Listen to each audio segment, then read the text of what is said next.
Good morning students. Last క్లాస్లో మనం 10th క్లాస్కి సంబంధించి సమాస్ గురించి నేర్చుకుంటున్నాం.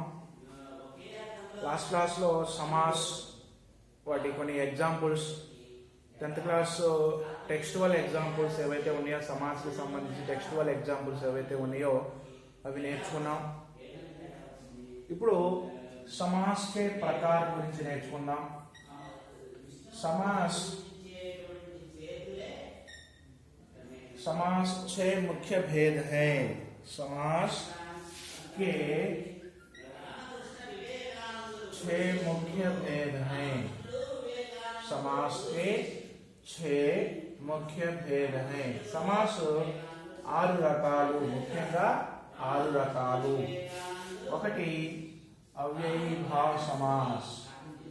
अव्ययीभाव समास. दूसरा तत्पुरुष समास. तत्पुरुष समास. थर्ड वन कर्मधारय समास. कर्मधारय समास. फोर्थ वन द्विगु समास. फिफ्थ वन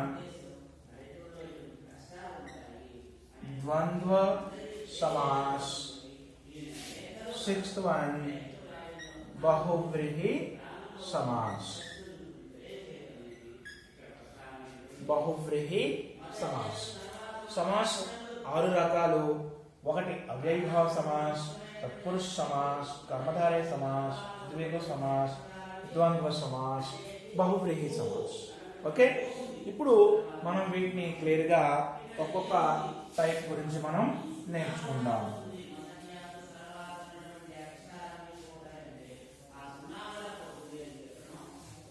ఫస్ట్ది అవ్యయీభావ సమాస్. ఫస్ట్ది अव्ययीभाव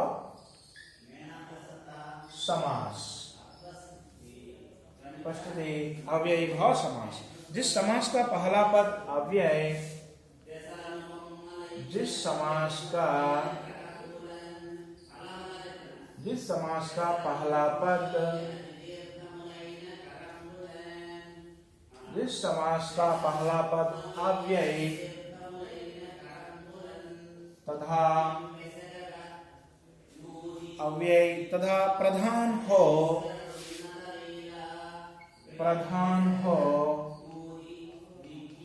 उसे अव्ययीभाव समास कहते हैं. अव्ययीभाव समास कहते हैं.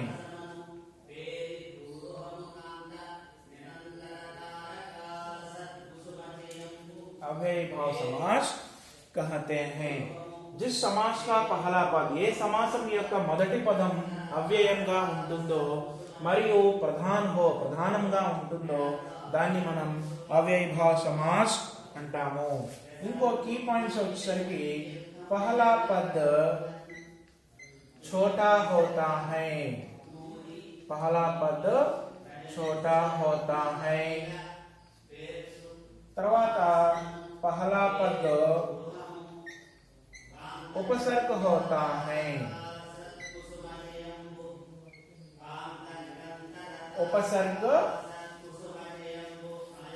पहला पद उपसर्ग होता है.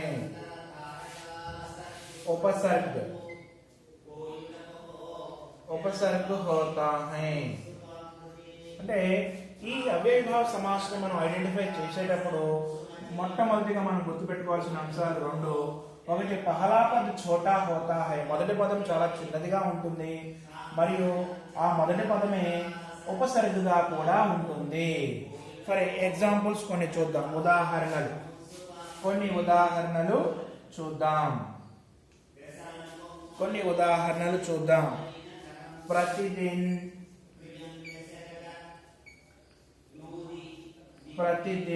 प्रतिकूल, प्रतिदिन, प्रतिकूल, आजन्म, आजन्म, आजन्म, सहर्ष, आमरण, आमरण, यथाशीघ्र, यथाशीघ्र, यथासंभव, यथाशीघ्र, यथासंभव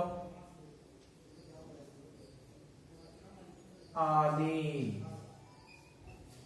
ఇవన్నీ కూడా అవ్యయభావ సమాస్ కి ఉదాహరణ. చూడండి, ప్రతిదిన్లో ప్రతి, ప్రతిదిన్లో ప్రతి అనేది పహలా పద్ అవుతుంది. ప్రతిదిన్లో ప్రతి పహలా పద్ అవుతుంది. ప్రతికూల్లో కూడా ప్రతి అనేది పహలా పద్ అవుతుంది. చూడండి, పహలా పద్ అనేది ఛోటా హోతా హై అన్నాడు, చాలా చిన్నదిగా ఉంటుంది. ప్రతి అనేది 2 అక్షరాల పదమే, 2 అక్షరాల పదమే, చాలా చిన్నదిగా ఉంది. ప్లస్ పహలా పద్ ఉపసర్గ హోతా హై అన్నాడు. ఉపసర్గ అంటే ఈ ప్రతిదిన్ అనే పదంలో ఉపసర్గ వచ్చేసరికి ప్రతియే అవుతుంది. కాబట్టి మనం ఇక్కడ ఇచ్చిన 2 రూల్స్ అనేవి వీటికి అప్లై చేసుకుంటే కరెక్ట్ గానే ఉన్నాయి. కాబట్టి ప్రతిదిన్ అనేది, ప్రతికూల్ అనేది మనకి అవ్యయభావ సమాస్ కి ఉదాహరణలు సరిపోయింది. తర్వాత ఆ జన్మ, ఆ జన్మలో మొదటి పదం ఆ అవుతుంది. ఆ అనేది కూడా చాలా చిన్న పదమే. ప్లస్ ఆ జన్మకి ఉపసర్గ కూడా ఆనే అవుతుంది. కాబట్టి ఆ జన్మ కూడా అవ్యయభావ సమాస్ కి ఉదాహరణ. సహర్షులో పహలా పదం సా, ఆమరణలో పహలా పద్ ఆ, యథా శీఘ్రలో పహలా పద్ యథా, యథా సంభవలో పహలా పద్ యథా.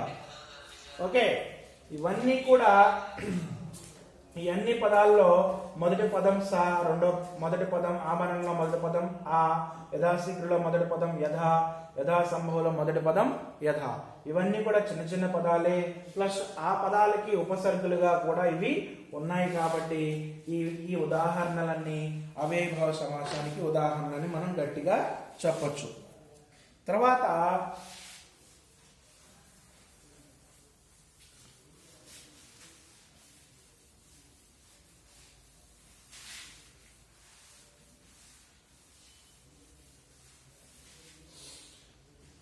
ఇంకో పాయింట్ అంటే ఏక్ హీ శబ్ద కई बार आने पर भी, एक ही शब्द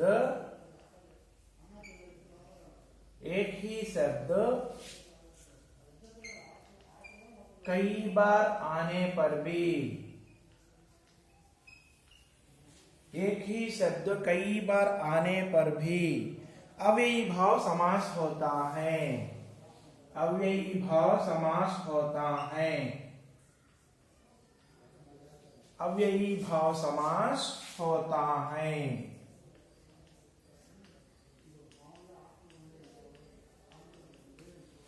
एक ही शब्द कई बार आने पर भी,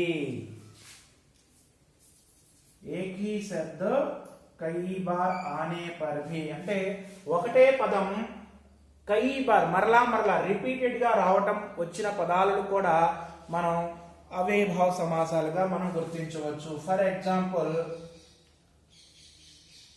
हाथों हाथ,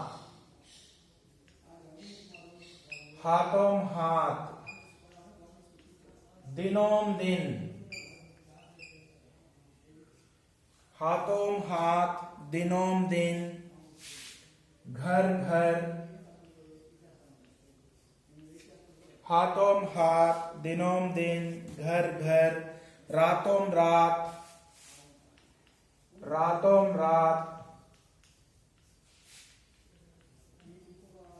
बीचों बीच,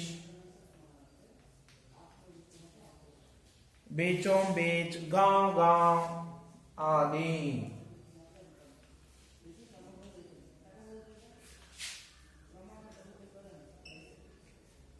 गांव गांव आदि.